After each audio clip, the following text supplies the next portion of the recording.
And welcome everyone. We'll call this meeting to order and we'll go through a roll call. I know Councillor Vaughn is not here tonight. I don't know if Councillor Denby is coming and Deputy Mayor is on Zoom. The rest of the members of council, Councillor Oak. Here. Councillor Neeb. Here. And Councillor Dietrich. Here. Just turn your mic on, make sure it works, please. Here. Perfect. Thank you. And Deputy Mayor, you can read it. Here's okay? Yes, I can hear you well. Thank you. Great. Thank you. Members of council and those that are in attendance tonight, I'll ask that everyone make sure their cell phones are on mute or turned off, please. And welcome everyone as we begin. So item number 2, disclosure of pecuniary interest. Are there any disclosures at this time? Not seeing any. We'll move on to item number 3, and I turn the meeting over to Ms. Masuda-Collison, please. The purpose of this public meeting of the Council of the Corporation of the Municipality of South Huron is to consider and review proposed zoning bylaw amendments under Section 34 of the Planning Act. This meeting is also to allow interested members of the public the opportunity to ask questions or offer comments on the applications. Council will not make a decision on the proposed amendments at this public meeting, but based on the recommendations and information received at this public meeting, the proposed amendments will be presented for approval at a regular council meeting. The public registry for the applications was located by the door and will be held by myself. And if any member of the public would like to be notified in writing of the decision, they are to provide their name and mailing address. A person or public body may appeal the decision to the Ontario Land Tribunal if they have made an oral submission at this public meeting or a written submission to council prior to the passing of the bylaw. Thank you, Ms. Masuda-Collison. And we'll turn to Mr. Metzger. Mr. Metzger, you're there. Welcome, sir. You can take us through item number 4, please. Okay, thank you, Mr. Mayor, and good evening, everyone. I'll start with sharing my screen. There we go. So this application is for 4 Victoria Avenue East in Crediton. It's zoning bylaw amendment application Z06 of 2023.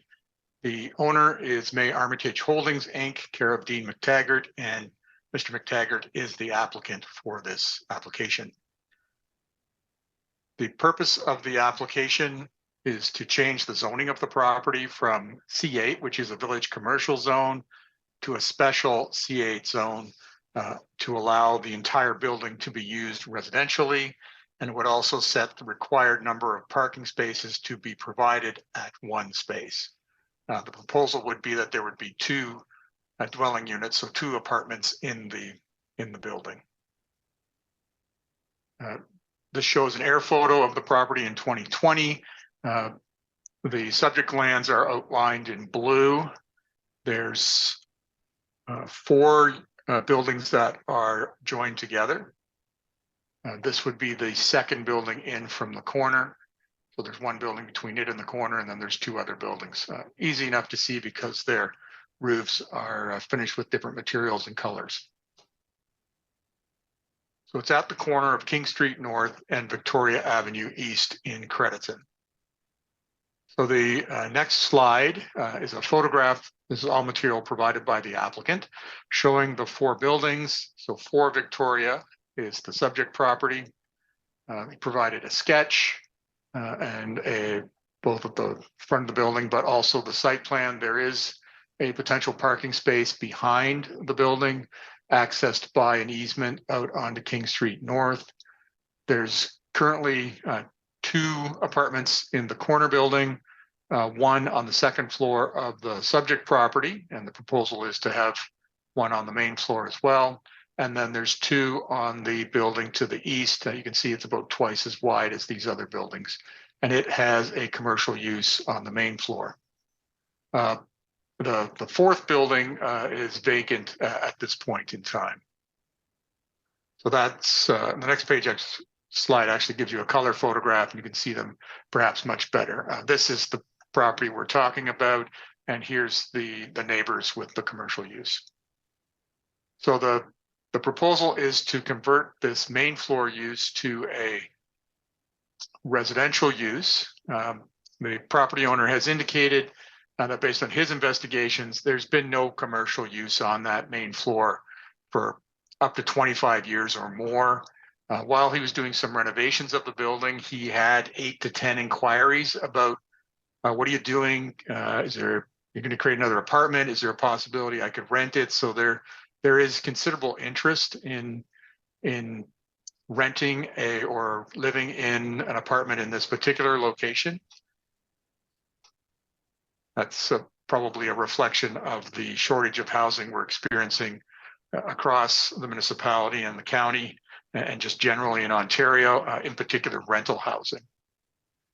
This slide shows the corner portion of this area. So here's the subject property. The easement access is just beyond the hydro pole there. You can see there's the vehicle parked along King Street North. My understanding from correspondence and conversations is that the 2 units that are used here, they don't have parking on their property. They use this portion of King Street North, and the upstairs unit actually parks over here as well on the other side of King Street North, even though, as you'll see on the next slide, there is an area that they could use for a parking space. They just end up using it as an outdoor patio at this point in time. But it's fairly, it's almost at grade. There's only a slight rise in order to get onto that concrete pad. The zoning bylaw requires 1 parking space for each dwelling unit or apartment. So if you're creating a new apartment, you need to be able to provide a parking space for that. So the owners, he contacted other surrounding property owners, those that might have space on their property that maybe they would lease a parking space for him, so he could have that required second space. He was unable to find anybody who was willing to lease a space on a long-term basis. They just all seemed reluctant to have their land tied up for any sort of length of time like that. The application itself was circulated for comments from the public agencies and as well as South Huron staff. Huron County Public Works provided comments because Victoria Avenue is a county road. They were very clear that no overnight winter parking should be occurring on the county road. That's a very busy road itself. South Huron staff indicated they don't have concerns, but also that boulevard along Victoria Avenue cannot be used for parking. There was a conversation that I had with a neighbor to the north on King Street, and he subsequently submitted a letter. That's Jim Beaver, which was in the package distributed with the agenda. Mr. Beaver was not opposed to the rezoning. He does support overnight parking on King Street North, not only next to the buildings next to the intersection, but he would also like it to include the area in front of his property as well.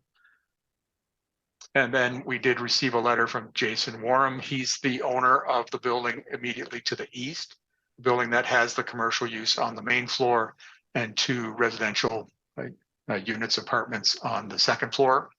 He also does not oppose the entire building being used residentially as proposed in the rezoning. His concerns are related to parking. Parking has been an issue. If you look and see what's happening with that corner property, that they are already parking on the street. He would like to see off-street parking available for all properties. In particular, he noted that there was 2 parking spaces on the south side of Victoria Avenue that were painted out as no parking several years ago when they did the 2 spaces on the north side. He understands why the north side spaces can't have parking, and that includes right in front of his property because of the buildings being so close to the corner and concerns about safety and sight lines. But he thinks those spaces to the south side of Victoria, where the houses are set back farther, he doesn't think they need to be painted out and could be returned to parking spaces. He also had a question about snow removal. If there's going to be overnight parking and throughout the winter on King Street North, about who's going to do that snow removal, who's going to pay for it, those types of questions. And he also has a right of way across the two properties to the west of him, which is the subject lands and the corner property. He uses that to get to the rear of his property where he has 2 parking spaces for his upstairs tenants. He wants to make sure that that right of way stays open and that there are no vehicles being parked on it as well. In terms of the planning review, parking is the issue here, and there hasn't been any concern with actually converting the building to all residential use. It's really just a question of where people are going to park. Parking is important in Crediton in particular for residents, since there's very few services available in Crediton. We don't have any public transit available. The result is you have to have a car, and if you have to have a car, you got to find a place to park it. And that's been the issue with this application. The owner tried hard to find off-site parking. There's clearly no more parking you can put on the property. It was unsuccessful. There was a discussion about there's people using King Street North now to park, and maybe that would be a solution to formalize and recognize that parking's occurring both on the east and west sides of King Street North. Staff discussed it, are looking at bringing forward a report on that particular issue for council's consideration, likely at your August meeting, August 14th. That would be after the zoning bylaw amendment appeal period ends, assuming a decision is made at your next meeting next week. So in the meantime, to pass the bylaw, we need some means of ensuring that if we're going to pass a bylaw that only requires 1 parking space for 2 units, that other parking space is found somewhere, and that the building, if parking can't be found, doesn't get used for that second unit. That can be accomplished through the holding symbol. So if you put a holding symbol on the property, it means you can't use the second apartment until he finds a parking space and the holding symbol is removed. Likely, if the decision is made to change the parking bylaw, that can be done at the same time, at the same meeting, and there is no cost to the applicant for removing a holding symbol. In terms of the planning documents, the provincial policy statement does support affordable housing and residential intensification in fully serviced areas. Crediton would be an example of a fully serviced area in terms of municipal water and sewage services are available. Providing dwellings in an underutilized existing building such as this, where half of the building really hasn't been used for decades, it's a cost-effective form of intensification, and it helps maximize the use of our existing municipal services. Both the county and your own South Huron official plans, they support residential intensification and the provision of affordable housing in these service settlement areas. The county official plan encourages efficient land use patterns and a range of housing options within the areas. Your official plan also promotes intensification, and it does actually set targets for intensification. It sets it at 20% of all new residential development. And your plan has a goal for settlement areas such as Crediton to provide a broad mix of housing choices, both to rent and to own, and have them in sufficient supply and variety in terms of their type, their cost, affordability, and location to meet your community's housing needs. And this particular application would bring more rental housing available in Crediton. So it does meet all of those requirements in the planning documents in terms of consistency with the provincial policy statement and conformity to both the county and the South Huron official plan. So the actual zoning provision is on the next slide, and it would do 2 things. It would A, say that the entire building can be used for residential use, and B, set the number of required parking spaces to 1 space. I'm also recommending that it would have the -H symbol attached to this particular zone, and that it could be removed once that overnight parking is permitted on a portion of King Street in Crediton. And with that, I'm recommending the application be approved with that holding symbol. Mayor Finch, that's my report. Great, thank you very much, Mr. Metzger. And Deputy Mayor, if you have a question, just blurt it out. I may not see you put your hand up. Any questions from members of council at this time? Councillor Oak, go ahead, please. Thanks, Mayor. I guess the question I have is, today our bylaw does not allow parking on King Street. And so there are some properties currently parking on King Street there today. So I guess my question is, Craig's comment said staff did not have any concerns with this proposal. But I guess I have some concerns because it goes against our parking bylaw. Why have a bylaw if we're not going to enforce it first off? Or snow removal is one thing. I'm a big proponent for housing. We need more housing. Don't get me wrong that way, but I guess my concern is snow removal right at that corner, and so how we're going to deal with that. So I don't know. It sounds like there won't be a staff report coming before this comes to council at the next public meeting or next regular meeting. That's correct. There will be a staff report from the roads superintendent, and he'll be providing more information and recommendation at that point. So when it comes to this follow-up, so when it comes to council at our next our regular meeting, the proposal is to approve this report with a holding provision subject to council dealing with the parking bylaw. Okay, so the question I have is, if this moves forward, council changes the parking bylaw for this street, does this open us up to a whole bunch of changes to our parking bylaw for other streets where people want to park? Ms. Carlson, do you want to take? I can try that.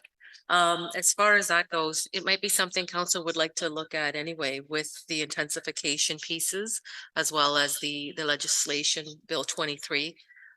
Council is already looking into the sewage capacities, stormwater management, parking. It would likely be something council would want to look at, including parking. Mr. Oak?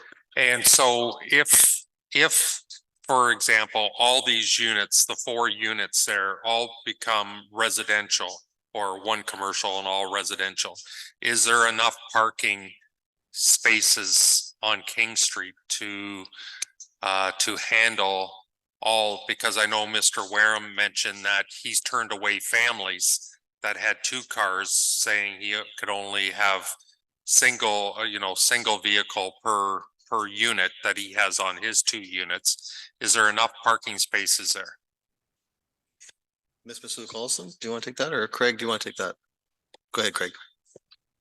Sure, and it might help if I throw up the slide that was at the corner. Now, this one here, you can see on the west side of King Street North, there actually are no driveways on that side. There's the community mailbox. So there would be probably 5 or 6 parking spaces along that side. Apparently where this white car is, there's already 2 vehicles parking there for the tenants in this building. And then beyond that, that red vehicle is in front of Mr. Beaver's property, where he would like to normalize the fact he is parking out in front of his property right now. So there's probably 7 to 8 spaces right there, not assuming not including the ones in front of Mr. Beaver's. And we've got 2 units in this building, 2 units proposed for this building, and then 2 units in this building here. The 4th building on the east actually has some open space to the east of it, so it may actually have space for parking if it were ever converted to a residential use. Comments, Mr. Oak? Yeah, I guess I'll wait for staff report because I don't think we should be parking in front of the community mailboxes either. The people need to pull up there to gather their mail as well. So that's just my comments. Thank you. Mr. Need, go ahead, please. Thank you, Mayor Finch. Just a question, Craig. You had mentioned in your presentation about on the south side of Victoria Avenue, there were, I believe you said 2 parking spaces, but they've been recently changed over. Is that also a possibility through the county to adjust parking there, or is that completely out of the question? Mr. Metzger. Yes, through you. We haven't had any discussion with the county around those 2 spaces, so I really can't say what their thoughts are on returning those back to parking spaces or not. Thank you. Mr. Need, any follow-up? No, thank you, Craig. Mr. Dietrich, go ahead, sir. What about Sunday morning there when them people want to go to church? Are they gonna have a no parking sign there Sunday morning for them? Mr. Metzger? That would be one of the things to discuss if we lift the parking restrictions on that a portion of the street. I think the only comment I can make is I understand that people are already using it and parking there, even though they're not to be parking there overnight. You can park there during the day. It's on-street parking is permitted. So whether that's for the church or any individual, as it stands today, they could park there. Follow up, Councillor Dietrich? Okay. No, that's fine. I know I'm gonna get a call on that one. Like Sunday morning, people want to park there and anybody can park there, but it's not gonna work. I think it'll come back to bite you on the bum. Okay, thank you. Deputy Mayor, you had your hand up. Yes, I guess I have the same concerns as Councillor Oak. Snow removal. If we allow parking on both sides of that street, number one, the street's narrow to start with. It's going to create problems. And when the snow piles up on the road, who's going to be responsible for moving that? Like, I think we're opening up a huge, huge can of worms here. I agree, we need the housing. I'm not against that at all. But I think we got issues with parking.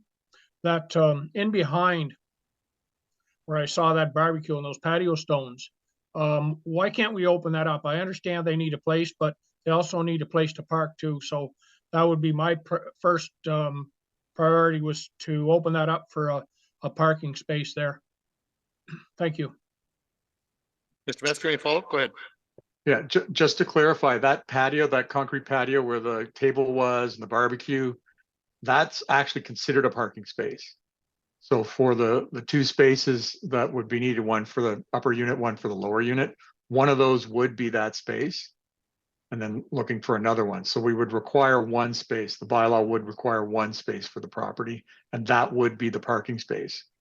It's just recognizing if you're going to allow 2 spaces, that second unit's going to want a car in all likelihood, and they're going to need someplace to park. Where are they going to park? Currently, the only option would be park on the street, but you can't currently park overnight, and that's not a suitable long-term solution, just being able to park there during the day. Okay, thank you. Any other comments from members of council? Okay, I'll turn to the public. Mr. Oak, go ahead, sir. Just one final comment to comment on is if this moves ahead, my thoughts are there could be a number of multiple car residents that live in some of these units if things open up. So what could be 4 or 5 vehicles turn into 6 or 10 vehicles. So just want to take that into consideration as well. Okay, thank you. No other comments from members of council. I'll turn to the public. Are there any members of the public that would like to speak to this? Ms. Masu Coulson, are you aware of any? Dean McTaggart is here. Dean? Mr. McTaggart? Go ahead. Can you hear me? Yes, we can. Ladies and gentlemen, I bought this property 3 years ago. It's zoned village commercial. The parking requirements say my building has 3 parking spaces already. Mr. Wareham's building is to have 6 parking spaces. I would like to know where those existing spaces are right now, because when I changed this application, it's because it would give me fewer parking spaces, which in the bylaw is one of the things that makes it possible. So I'd be looking for 2 parking spaces, 1 off-site, 1 on-site, instead of 3. The parking provisions are not time specific. So if you have a commercial property, you have to have 24-hour parking. And that's one of the concerns I've always had, is you have 4 buildings. It is a unique situation in Crediton, and solutions would be great. If you could come up with a working reason for where we can put vehicles. The side street seems like the better option, as opposed to there's no parking. If I bought a building and it's been empty for 25 years, there's a reason no one put a business there. The parking is, there are 2 parking spots available for any business on that entire street of Victoria Street. And there is no other option. If you can come up with an idea of how you do it, when no one else will let you put an easement on their property, I certainly would not have granted an easement on the back of mine, either would the man who owns the one to my west. But that's why he's parking there, is because there is no parking on his property. I'm just looking for even, the same as everyone else. If the one building next to me on the east is supposed to have 6, why was he granted 2 parking spots 3 years ago? Or 2 apartments when he didn't have enough parking then? Why is that an issue for me now? Thank you. Thank you, Dean. Any response, Craig?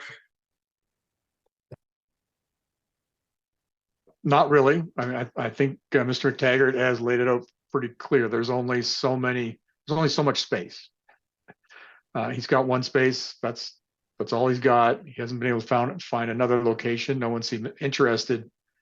The only option he's looking at is can he convince the municipality to allow parking on your property, which would be on your streets.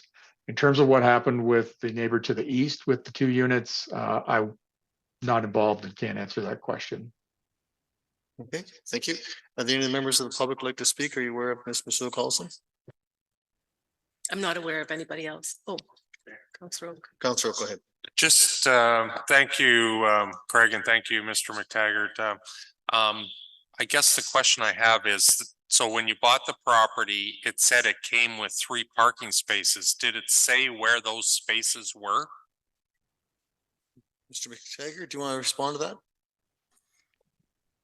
No, it did not say where it was. I did not realize it needed 3. It said in the real estate listing that it had 2 parking spots, which I've since discovered is bull.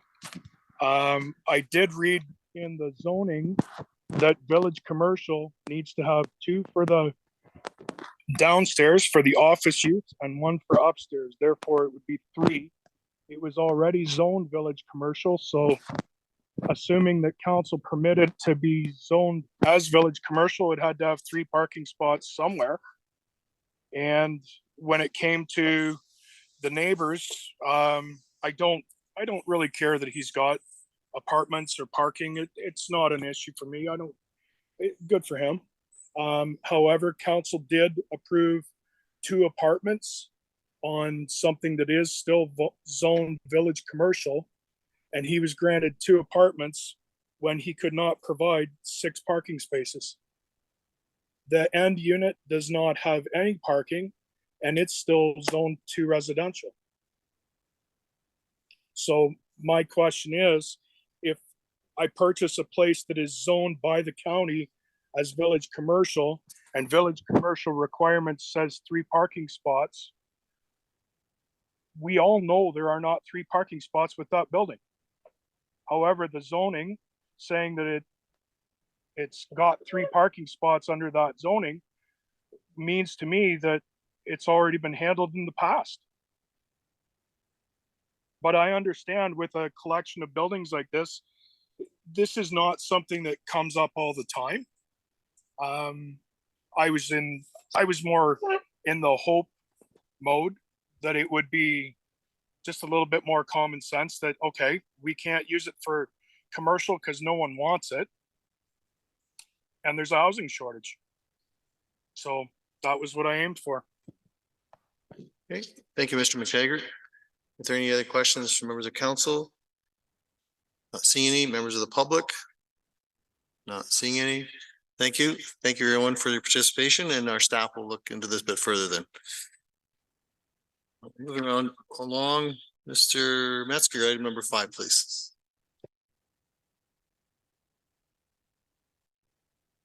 This might take me 30-45 seconds to move between the slides here, so please bear with me.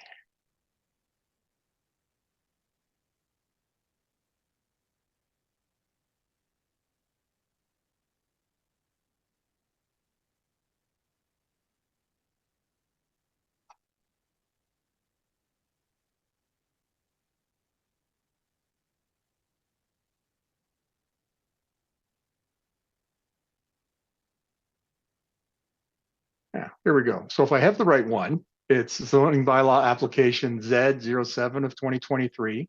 It's in Exeter at 68 Main Street South. Now the proposal is for a boutique hotel. The owner is Hillside Development. The applicant is Don Rasenberg on behalf of Rasenberg Willis Consulting and Design. So I mentioned it's for a boutique hotel. The difference between a boutique hotel and a regular hotel, boutique hotels tend to be smaller, more specialized, aimed for more of a niche market. In this case, the boutique hotel is to have private cooking facilities in the units. There's proposed to be 10 units, and it's the conversion of the former Cavern Presbyterian Church at the corner of Hill Street and Main Street. So a rezoning from its current community facility zone to a special mixed-use commercial zone, C5-1. There's, in terms of the special provisions, I mentioned it's to permit the boutique hotel with its guest rooms having private cooking facilities. It would also recognize the existing front and rear exterior yard setbacks of the existing building, since the intention is to reuse that building. It would eliminate both the driveway and parking aisle setbacks from an interior property line and the parking area setback from a rear property line. It would permit outdoor garbage storage in an interior side yard as opposed to the rear yard requirement. And it would require a planting strip fence along most of the north and east property lines, but not all of those to minimize the impact on the neighbors. So this is the subject property. So you have the former church. There's 2 entrances, one off Main Street and another off of Hill. The proposal is that the main entrance would be off Main Street South, and then that would exit out onto Hill Street. So this would be 1 lane coming out. There is a shared driveway between the subject land and the residential property to the north. That's why this appears to be so wide. I mentioned there's a residence to the north. There is also a residence to the east as well. And there's a fence that runs along this property line between the subject lands and this east residence. This shape is actually looks like a travel trailer or some sort of recreational vehicle. I have spoken to this property owner. They currently have a large gate in this wooden fence, and they've used the church property, when it was a church, to get in and out to their rear yard with their recreational vehicle. They use it, they store it there basically over the winter, and then use it in the spring, summer, fall months. Next few slides are pictures of the property. So this is standing on Main Street and looking towards the east. You can see that this is the main entrance and will continue to be the main entrance in after the renovation. At least that's the proposal. Here we're looking from kind of from the corner. You can see both the Hill Street side and all across the front. This covered kind of Quonset hut parking area is part of the residential property. It's technically a one-story building. It just, as a church, it has a very tall one-story. And then here we're on Hill Street, kind of towards the back of the property. You can see that all of the parking and access areas are gravel. The rear of the building has a shorter one-story portion, and there's a small entrance off the side here as well. The applicant did provide a site plan showing the location of the existing building, showing you would come in off of Main, and then there'd be angled parking along. This would be the north side, and then more parking at the back, and then they would exit here. There is accessible parking proposed as well as part of the application. There's 12 parking spaces, which meets the requirement for a hotel. The hotel requirement is 2 + 1 for each room or unit. That's how we get the 12 in this case. And here's where the outdoor storage would be in an enclosed area. It's tucked away in tight to the building, but technically it's not in the rear yard. It's in the interior side yard. So that's why we have one of the provisions. Snow storage is proposed for this corner. The gate that I mentioned that neighbor was using is somewhere in this location. My discussion with them is they'll need to speak to this owner about could they move the gate further this way and then access across the snow storage, because there's no snow storage there in the summer when they need to get in and out to their backyard. I did also clarify with them that the fence along the property line here would end roughly at the front of their house, as opposed to coming all the way out to the end. Similarly, on this side where there's a shared entrance, the fence won't come out all the way to the property line, but it'll stop back here roughly in the area at the front of the existing building. In terms of staff and public comments, there were no agency comments.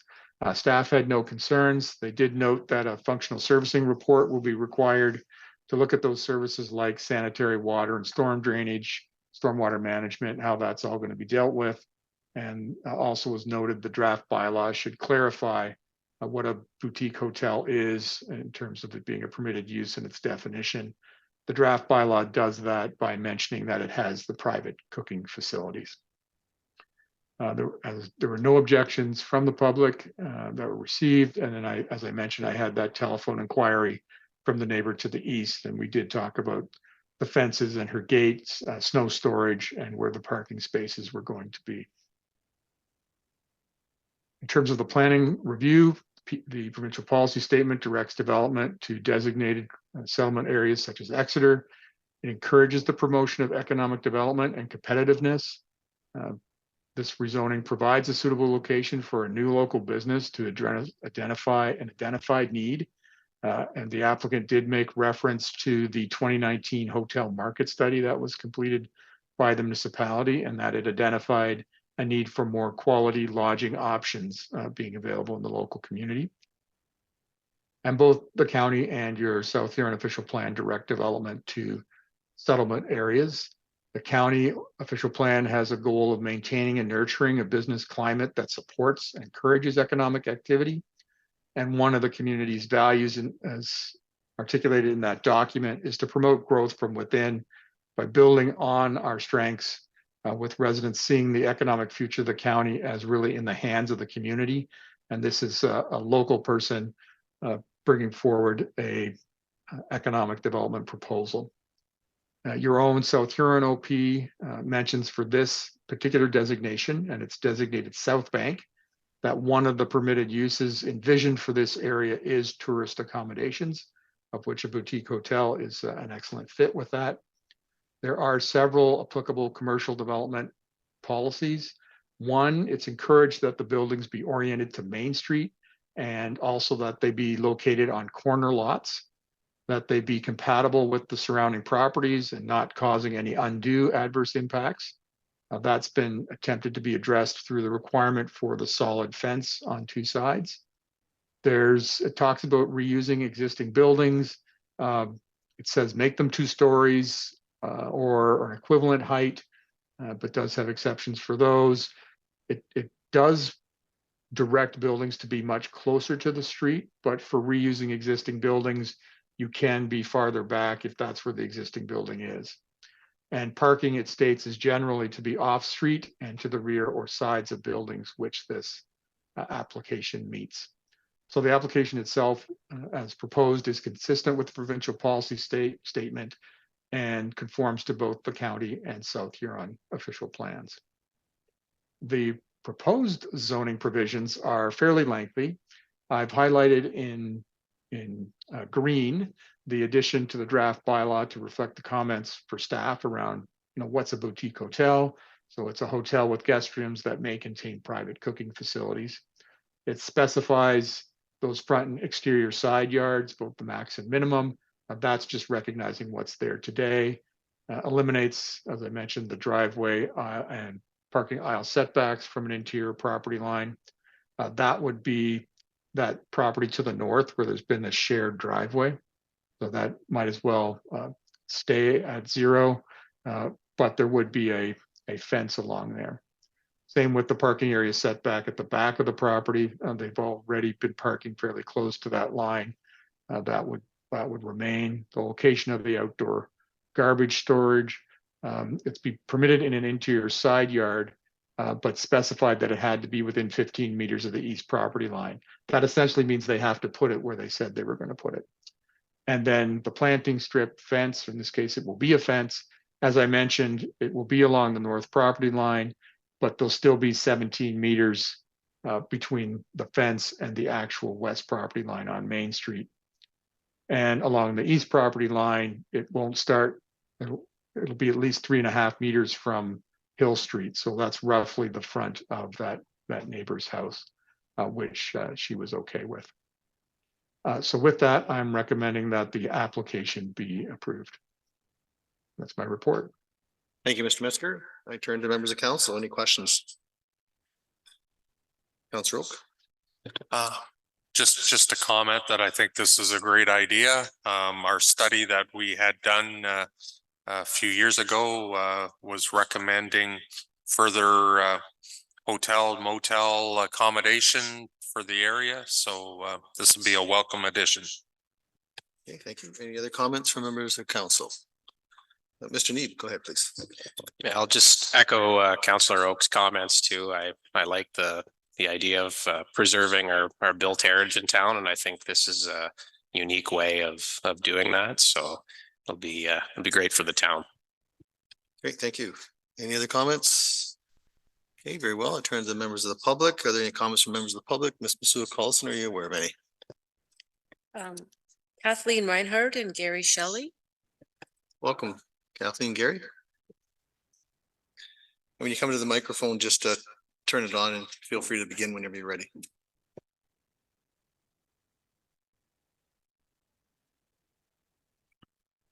Okay, thank you, CIO, Monsieur and Collison, and Mayor, Deputy Mayor, and members of council.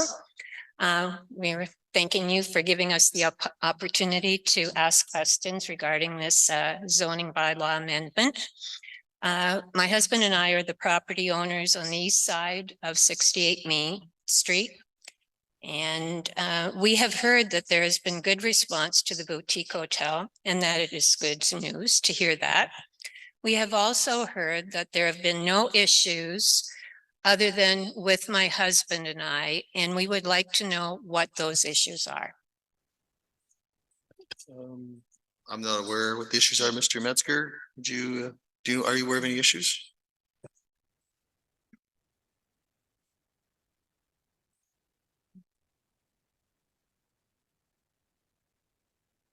I'm not aware of any issues. Okay. So it's just something we heard then. So that's good to know that there hasn't been anything in place. When we obtained a copy of the current access agreement between 20 Hill Street and 68 Main Street, we noted that the agreement was no longer with Caven Church, but with Hillside Development. Making sure we did our due diligence, I phoned the municipality for further information, and I was told that the property was a multi-use rental facility and that there were no redevelopment plans at that time. But when the changes would be occur, the owner is required to let the adjacent property owners know what the intent is. And today, the owner has not notified us about it. As a matter of fact, when a Bell representative met with us at the end of March, or possibly it was the beginning of April, we were told that the owner planned to erect a fence from our existing fence to the front of our property. And there were also plans for the 2 utility poles on our property line. When we asked her what the plans for the property were, she did not know, but she offered to let the owner know on our behalf that we wished to speak with him when she next spoke with him. But again, we were not contacted. There have been a few changes over the past few months regarding the utility poles, and most recently, about 2 weeks ago, we were informed that the utility pole in the backyard would remain. The Hydro One representative showed me where the side hydro pole would be relocated to the boulevard between the road allowance and the sidewalk, and explained the process that would take place. Within an hour and a half or so, another party informed me that the municipality did not want the pole there due to the proximity of the water main, and the pole would be relocated to the other side of the sidewalk somewhere beyond the Hayes communication box. And the stakes that were in the boulevard have now been removed and have not been relocated. So we have no idea where this pole is destined to be now. My husband and I do not see the need for the pole to be removed, as a fence would not interfere with overhead hydro wires. And removable bollards could be installed on either side of the pole and the fence sections if Hydro One required access to the pole. But at this point in time, we don't even know if we want a fence there.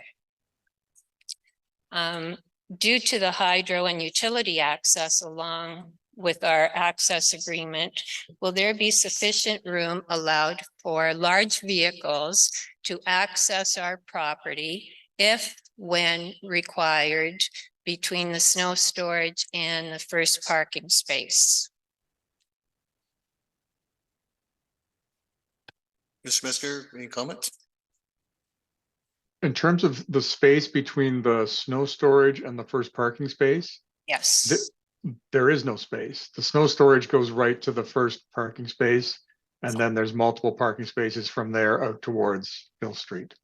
But that is our gate access for us to be able to bring our vehicle out occasionally and go through 68 Main Street parking lot. Summer, not. In the summer, it's occasional. We don't have a recreational vehicle, so it's only I shouldn't say, we don't have a trailer or anything. We just have one recreational car that occasionally we'd like to. What we have is, I have a classic car, and last weekend I was down at the park and I seen there was quite a few beautiful cars, which I would like to own every one of them, but that isn't possible. But I've had this for 47 years. When we bought this house, I looked at it and went, now I got everything I need for retirement. I have a garage that I can play in. I have a house that my wife and I will enjoy for the rest of our lives. And we got the community that we want to live in. This gate is not something you're going to be going in and out every day. Maybe 2-3 times a month. That's it. The gate is, when you open both gates, they're about 26 feet. One will open up if they put a fence down the center. The gate opens onto the neighbor's property on the other side. Ours, would open on this side. I really don't see a need like in the wintertime, we have no need for it at all. It doesn't matter, the snow can be there. But the summertime, for the amount of times that I'm going to be driving the vehicle, I just like to be able to go in and out. And if I have to bring something into the yard, I would like to go through there. And if you're redoing your yard with stone or different, objects that you want to beautify your property with, it's much easier to do that than to try to squeeze through a little 3-foot gate. So that would be, for me, it would be the best. And as far as the fence goes, what did you call those? Balusters? The bollards. Bollards. You've seen those in front that protect gas meters, and you see them in front of commercial stores like Walmart, so people can't drive through. If you put those, they line up exactly on the outside of the telephone post that's there now, and nobody can affect it. This way, I'm able to maintain that side property too. Because right now, you put a fence up, you can't really maintain it. Okay, thank you. Go ahead. I do have pictures showing what we're referencing with regard to our property that I can pass out. And to go on with this, shortly before receiving the public notice, we spoke to the property owner on the north side of 68 Main Street, and he apprised us of all the plans for this site.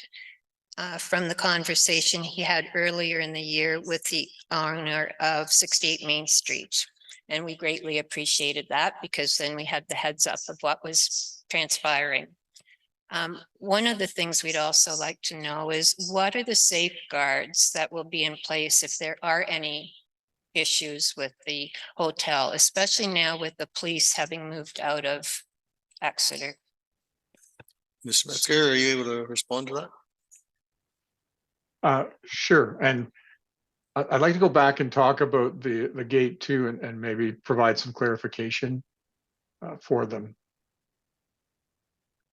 if I may. So first would be, let me get my pointer. So first would be the snow storage. There'll obviously be no snow storage in the summer, which is when you want to come out. Just to get a sense of the space, this is about 15 feet from that fence across. So if the gate was to be in that location, you'd have 15 feet wide a space to get in and out of your property, assuming you had the permission of the property owner here to do that. So with this design, there's still an area that should allow sufficient space to get in and out of your backyard, assuming you have this owner's permission as well. Second. And now I've forgotten what the second question was, Mr. Mayor. Could you remind me, please? Will you please go with the question, please? First of all, there is a lease agreement between 20 Hill and 68 Main Street that we were provided by the previous owner, and it goes with the property. It's renewed every 3 years. And we actually would like it to be a permanent agreement, because the pole at the back of our property does have 3 neighboring properties hooked up to it. So if there is a need where any utility company would have to access that pole, and with any large vehicles, they would be able to have access through our gate. If there's, a provision provided that they can get through with the parking isn't blocking it, they would have access to go back to that. But with regards to the question, I was asking what safeguards will be in place if there are any problems at the hotel, especially now that the police have moved out of Exeter. Mr. Metzger, can you comment, or are you able to comment? In terms of operationally, that's not covered off in our site plan agreement. Things in terms of what the maintenance occurs around the property, where the parking is located, that all gets fixed and can't be modified without the municipality's approval. So they can't start parking in the snow storage area, for example, if that's not on their approved site plan. And the site plan we've been given is, although not finalized, is very close to what they are proposing. They don't have much room to do anything else in terms of they have to get those 12 spaces in. So in terms of the physical layout of the property, what it looks like, that's covered by site plan approval. The operational issues, no, that's not covered by site plan approval. Anything further? And I have one last question. Is the Caven Church deemed a heritage building? Can you turn your mic off, please? Mr. Mesker, do you know if it's deemed a heritage building? I don't believe it's been identified as one of the heritage properties in the Exeter settlement area. So I would say no, it has not been identified. Great, thank you. Any other questions? Sorry, the next question. Now, what would the municipality would be considering if down the road, the owner decides to sell this property now with the new zoning amendment? Mr. Mesker, are you able to answer that? In terms of from the municipality standpoint, it would have to be for a permitted use that the C5 zone permits. And if they're changing it to a use that requires more parking, they would need to find that parking. It'd be very difficult because I don't think that parking actually exists on this property. So they'd have to, we do allow off-site parking if they can reach an agreement with that property owner. It would have to be one of the uses that's permitted by the C5 zone. If they want to do something different, then there would be a rezoning application similar to what we're going through right now, where we provide notice to all property owners within 120 meters of the property. A public meeting would be held like we're holding tonight, and then council would make a decision on the application to decide whether to approve it or deny it. Anything further, folks? Thank you.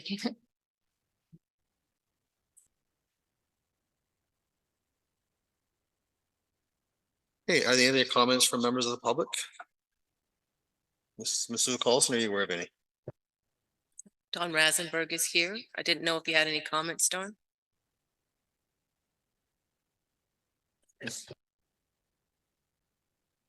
That's entirely up to you. Okay, thank you. Thank you, folks. There's nothing further from members of council or from the public. We can move on to item number 6. Mr. Mesker.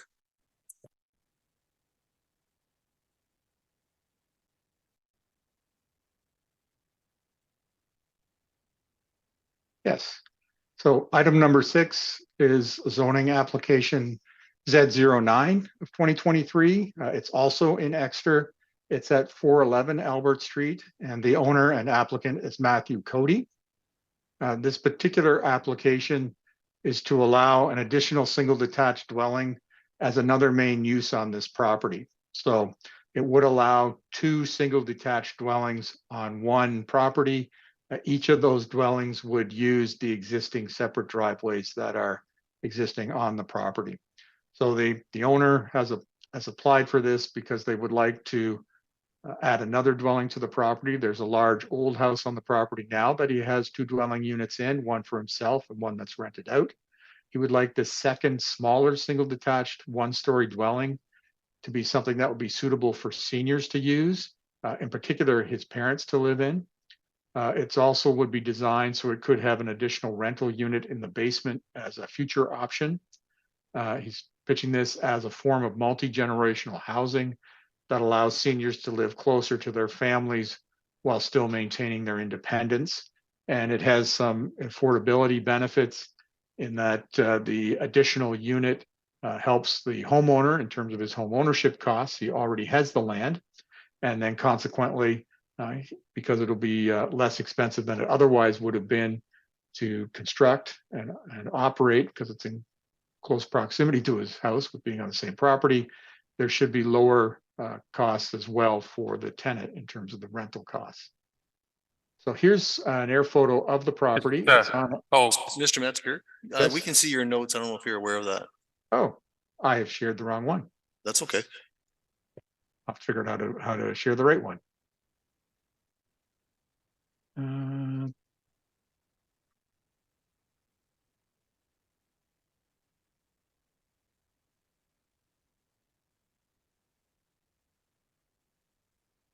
How about that? Nothing yet. Still nothing?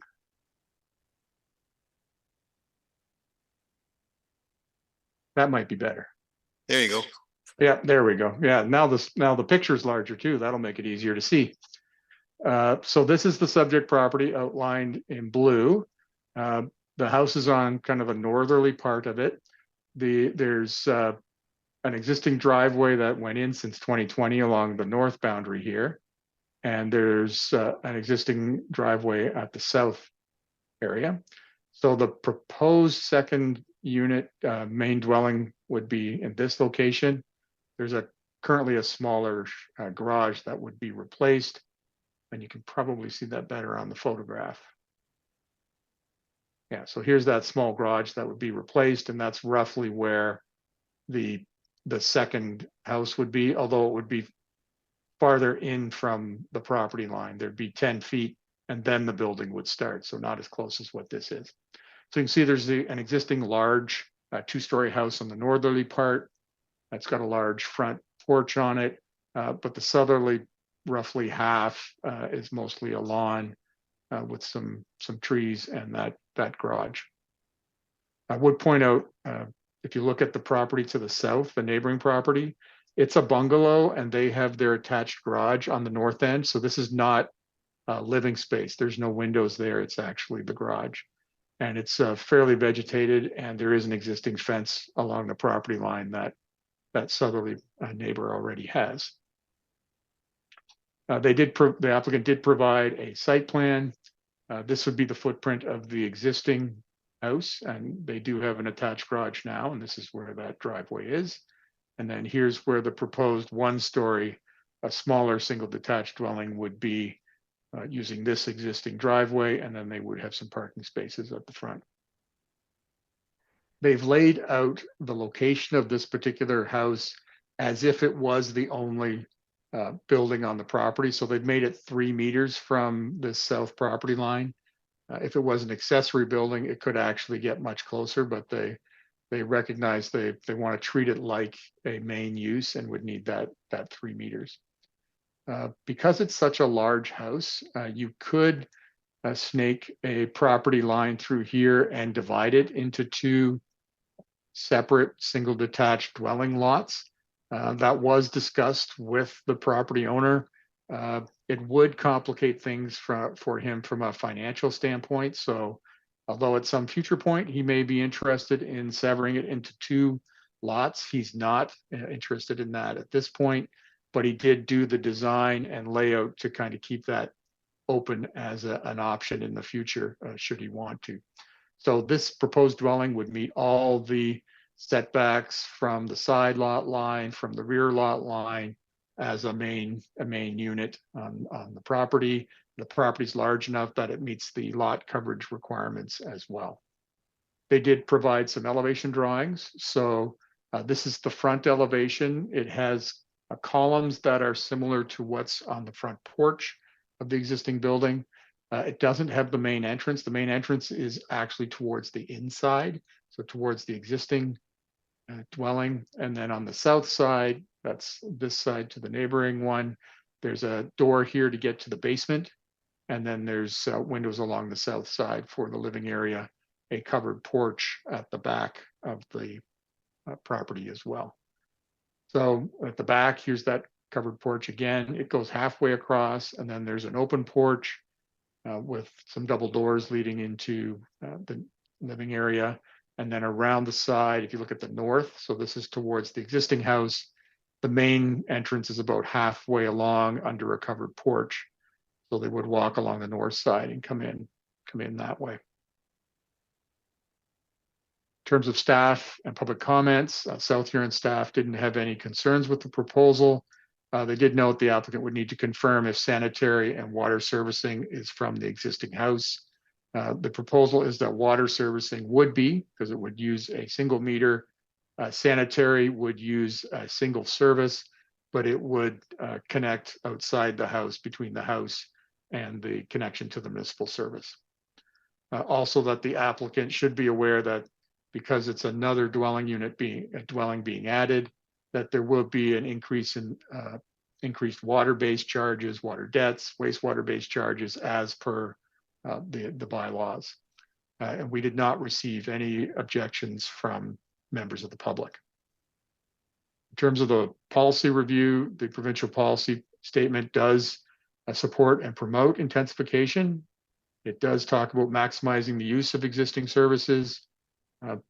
The county and South Huron official plans has similar policies to the provincial policy statement, with the county, as mentioned on the other file, that encouraging efficient land use patterns, higher density dwellings, a range of housing options, and then your own South Huron official plan talking about residential development in Exeter being to provide a wide variety of housing types and prices to meet the housing needs, promoting being creative in the use of a building and site design and landscaping to integrate new structures into older areas and create mixed housing to promote aging in place, encourage new development to consider and be sensitive to the surrounding area, encouraging affordable housing, as well using intensification to make the most efficient use of land and existing services.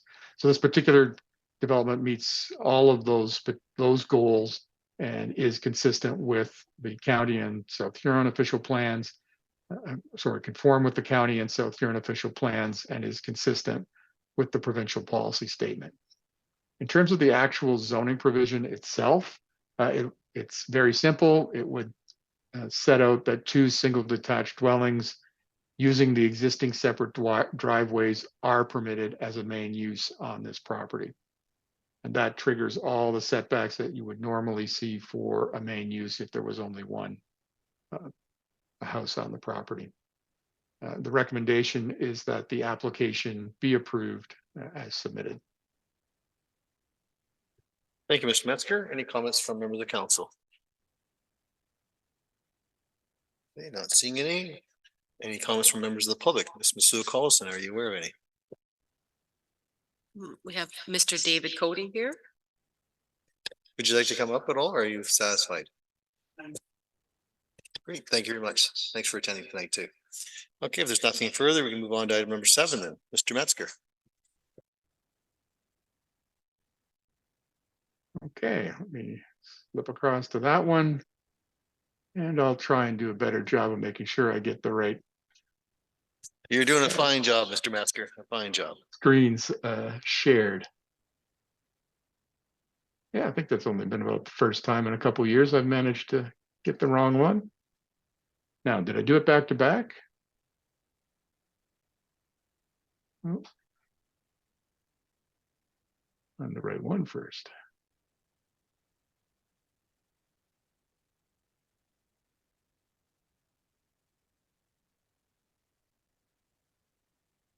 Yeah, Ms. Masuda Collison, go ahead. You have a comment there?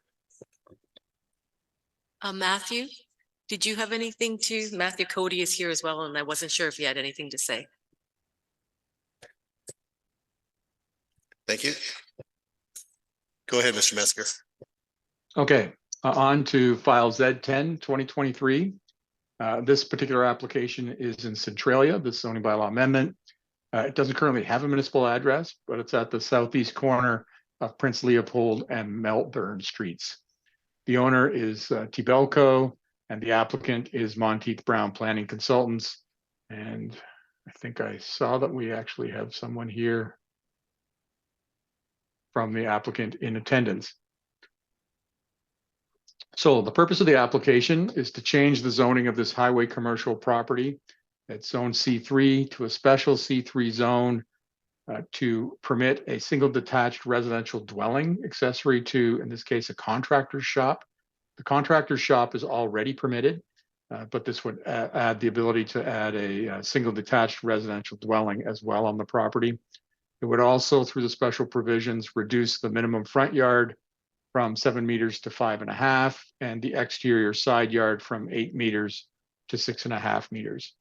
For the members of council, this will look like a familiar property because you did deal with it on a deeming bylaw application.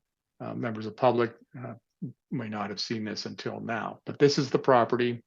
We're on the westerly portion of Centralia. Here's Melbourne and Prince Leopold Street. Prince Leopold Street is not open. It's just a gravel, it functions as a gravel driveway for this particular homeowner. But Melbourne Street is a municipal street at standard. The proposal would be to have the contractor's shop at the northern portion and have a residence towards the south end as well. This existing storage building would remain, and this older, more northern portion would be removed. You look at the property, it's next to the Goderich Exeter Railway. We do have an email from them to the applicant indicating that they currently have no rail operations at this location. Based on that knowledge, and we knew that when they did have rail operations, they were very infrequent. A noise and vibration study was not required. In addition, further to the east and towards the southeast corner, there's an old grain elevator on the east side of the railway. Looking at aerial photography between 1999 and this one in 2020, looked at some Google Street View images from 2009 and 2013, did a site visit. This elevator is in really rough shape. It's degraded to the point where it's really can be considered to be unusable going forward as an elevator. As such, the property won't have any sort of legal non-conforming status. Its zoning doesn't permit an elevator. And with it not going to return to that particular use, there's no anticipated impacts on the residents, which would be in this particular location. So the applicant did provide a sketch.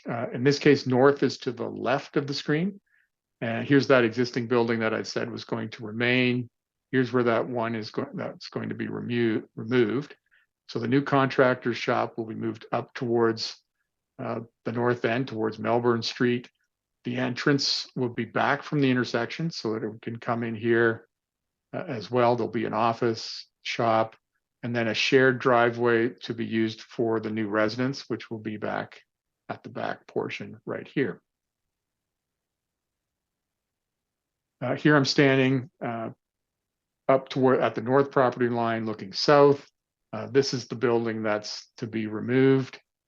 There's a number of young trees here that would need to be relocated in order to allow the entrance to go in, the parking, and the buildings, what have you, but they're all fairly small at this point, so that shouldn't be a problem to get them relocated. Here you can see this is the building that would remain, and then it's this part that would be removed. And this is roughly where that driveway would go towards the back, and the house would be back here beyond that little utility trailer. And the next slide, I'm standing roughly where the house would be located, and this is looking towards the north at the storage building that would remain as well. So we did circulate the application for comments. Staff had no concerns. They did note there's an existing stormwater system, the Wilson Municipal Drain, that runs through the property. The property owner was aware of that, and they've actually done the design of the building. That's why the proposed shop is so far north, so that existing drain can run south of the building, roughly through the parking lot area of the building. It did mean that's why the building gets moved a little bit closer to Melbourne Street and to Prince Leopold. So they had to have that reduction, the 1.5 meter reduction. That's a special provision, but that reduction still allows for the front yard planting area, the 3 meter planting area that's required along Melbourne Street as well. And from the public, there were no comments received. In terms of the planning review and the provincial policy statement, As previously mentioned, it directs development to fully serviced areas such as Centralia, talking about the efficient use of land and resources, the importance of economic development and competitiveness. And there's potential for compatibility concerns with respect to the railway. That was addressed by the confirmation that it's actually not being used. And with that reduced exterior side yard, it does allow the buildings to be farther away from that rail line. The county and South Huron OPs have similar policies to the PPS. And the county, as mentioned previously, talks about maintaining and nurturing a business climate as one of their goals and promoting growth from within, building on our strengths, and with our economic future being in the hands of the community. And I should point out that the owner would be relocating an existing, expanding local business to this location. So it does strengthen our local business community. The South Huron official plan also speaks to strengthening, encouraging development that has a positive economic impact, to provide opportunities for new commercial development to meet the needs of the settlement area and the broader surrounding area as well. There are some requirements with respect to the rezoning. It needs to be a suitable site, and I think that's been done through the sketch that's provided, the work done around the railway, the former grain elevator, and there was also a record of site condition done for the property as well. There were no site remediation requirements needed.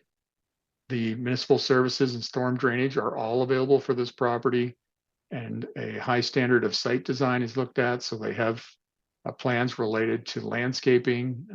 I mentioned that planting area along the front property line, that 3 meters is still available, and the property will be subject to site plan approval. And through that, we'll address things like where's the parking, what's happening with lighting, what's going on with the proposal for outdoor storage. All of that can be addressed through site plan approval as well. So the application conforms to both the county and South Huron official plans and is consistent with the provincial policy statement. The zoning provision has 3 special provisions, first dealing with the reduced front yard, reduced exterior side yard, and the third allowing that single detached dwelling as being accessory to the contractor's shop. And with that, the application is recommended for approval. Thank you, Mr. Metzger. Any comments from members of council? Councilor Oak? Yeah, just thanks, Craig. Thank you, Mayor. Craig, based on your report, today Goderich Exeter is not using this, and they said they're not using it, but they did put a note there that please note that the train operation may resume in this area at any time without notice. Does that change anything as far as if moving forward? We can only deal with what we know today. I know that, but just wondering. And second part to my question on this rail line, over the years, there's been some talk about a potential trail from Huron Park all the way to Exeter along that trail, someday, and just wondering how that might impact this property as well. Mr. Metzger? Yes, through you to Councillor Oak. Dealing with the railway, it's been a gradual decline in its use, and it's really not being used, which for it to ramp up, there would have to be an identified need. So that's one of the challenges. And at a certain point, it's going to require a lot more maintenance as well than what's probably occurring at this point in time. So yes, there is a chance things could turn around and they could start using it again. But even then, it's not forecasted to be busy at all. Much more likely would be that it's discontinued entirely, and something like the trail use you're talking about is probably more likely to occur. And a trail use would be perfectly compatible with this particular property as well. So I don't see any sort of negative impacts or compatibility issues or concerns with this particular use and a trail that would use the old railway right of way, should that happen in the future. Mr. Oak? Thank you, Craig. Yeah, I just didn't know if the setback was far enough, if it was ever used as a rail line again. Just wanted to make sure that that would fit. So, thank you. Thank you. Any comments from members of council? And not seeing any, members of the public. Mr. Collison, are you aware of any? The applicant here, Patrick Mitkowski, does he have anything to add? Patrick, are you there? Yeah, I'm here. Good evening, council. I don't have anything to add. I just want to thank Craig for pushing this application forward, and we agree with the recommendation that was brought forward tonight. Okay, thank you. If there's nothing further.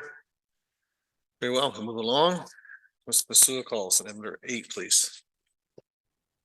The owner, Byron Ellington, is on as well. I'm not sure whether he has anything to add. Brian, are you there? Yeah, I'm here. Any comments from you? No, nothing real major. That's, thank you everyone for listening on this. Tell the dog we're friendly. Yeah, she's here to voice the background. But I'd fully support the idea of the trail right behind. I've been currently cutting along the railway to allow people to venture down the railroad, so.